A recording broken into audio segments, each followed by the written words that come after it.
A couple of weeks ago, I released a video talking about how Bloodborne is finally getting a remaster of sorts, though not by official means, but rather via emulation. In that video, I showcased Bloodborne running at 720p 60 frames per second, being played on Shad PS4 version 0.2.7. I also had a whole handful of mods installed so that I could ensure better performance, and also fixing a lot of the issues that Shad PS4 had while running Bloodborne. The footage that you guys are seeing now is Bloodborne running at 1440p at 60 frames per second, with a lot of those visual issues finally alleviated, most notably the lighting issue. Along with the memory leak issues, this lighting problem was probably one of the biggest, and this is now fixed. All of the lighting works correctly running on version 0.3.1. And because the lighting is now fixed, this also means that the insane memory leak issue that Bloodborne had while emulating has now been fixed. This means that the game isn't as taxing on your GPU in order to emulate. And the best thing about all of this is this footage is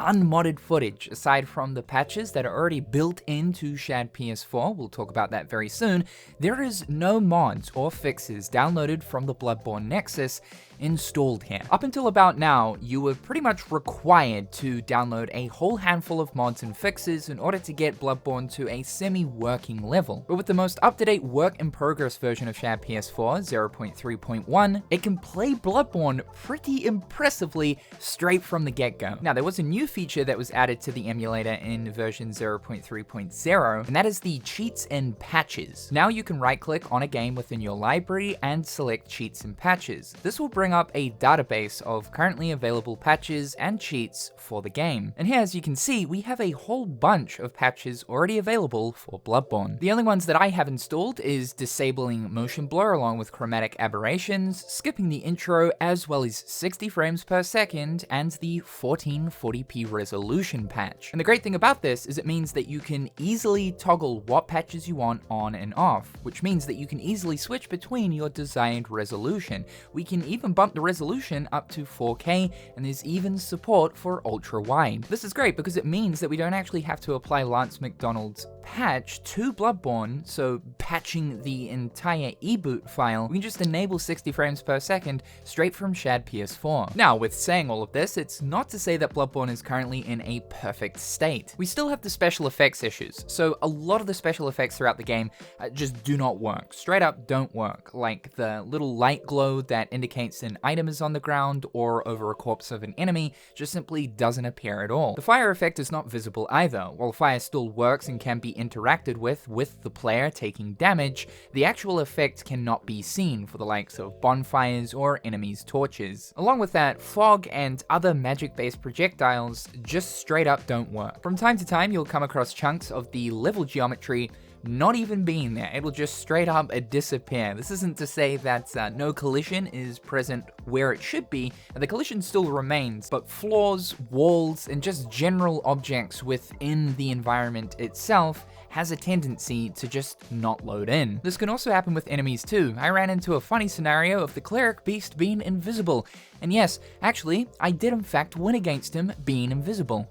Achievement unlocked. I also got this great clip of being grab attacked by the boss. Like, this is fantastic. It's like I'm being thrown around by a ghost. There's still a lot of texture issues as well, and this is mainly for when the player character attacks an enemy and the blood texture then gets splattered onto the character model. The emulator doesn't know how to display this correctly. So rather, it will just show a very corrupt, bugged looking texture. This can get super wacky sometimes. It can either be applied to the actual player character model or enemies. Do you like my sparkly tinfoil pants? Although the lighting has been fixed for the most part, the vertex explosions, basically when the texture freaks out and expands and stretches from the player character model across the entire screen, is still a problem. Though what I found from my experience of playing on this new version of Shad PS4 is it doesn't happen as often. Now, a lot of these issues can be fixed by simply just rebooting the emulator, because in its current version right now, these problems are still pretty consistent. So you'll find yourself, if you do want to do a run of Bloodborne on Shad PS4 right now, which yes, the game is fully playable from start to finish, you'll find yourself rebooting the emulator a numerous amount of times. I think over the course of me playing for about 4 hours, I had something like 20 reboots. The good news though is with applying the skip intro patch, it only takes about 15 to 20 seconds to boot back into Bloodborne, and also Bloodborne has this tendency to autosave quite often, so you don't really ever lose any progress with the game running into problems having to reboot. And a scenario where you are going to be forced to reboot is crashes. Yes, crashes still persist in the game, whether it be going to attack a certain enemy just randomly before your weapon connects with the enemy, the game will crash. Again, this is some kind of issue with the emulator displaying the correct shaders for when you attack enemies, or in some cases of the level trying to load in, it will just struggle and give up on itself and crash.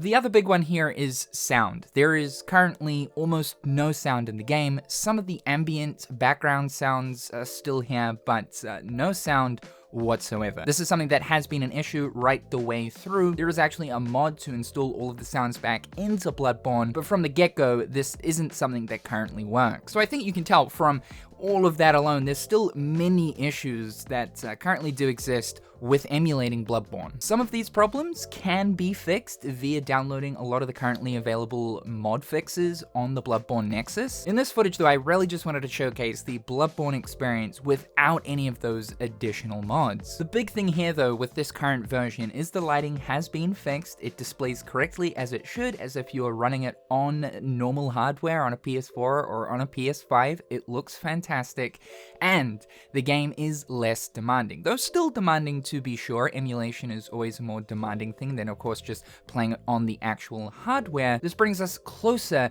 to a remastered Bloodborne experience. And talking about a proper remastered experience, there does exist a remastered mod for Bloodborne that was originally uploaded at the beginning of September. It upgrades all of the textures to 2 times their normal resolution. It adds in things like dynamic shadows, improves anti-aliasing, boosted ambient occlusion, and improved texture render distance. You know, just all of those different things you'd come to expect from an official remaster. Now, this isn't something that I would recommend with Bloodborne in its current state with the current version of Shad PS4. This is something that once Bloodborne is correctly working 120% on Shad PS4, which just judging by the progress that's being made by the developers, it's happening staggeringly quick. I would say by almost the end of the year, we'll probably have a fully working Bloodborne. That would be the correct time to install the remaster project. Now, I also want to mention too that I wasn't playing at a consistent, stable 60 frames per second. I certainly was experiencing dips. There is quite a bit of stutter to be sure. I could have installed the Bloodborne Visual Tweaks mod created by fromsoftware, the same guy creating the remaster project, which I showcased in my last video, which removes a lot of the miscellaneous level detail in order to boost performance. I also could have either played the game at 720p or 1080p, but just to show you guys what the current version of the emulator is capable of right now without any of those additional mods and fixes, it is impressive that the emulator currently can, without any additional help, run the game at something like 1440p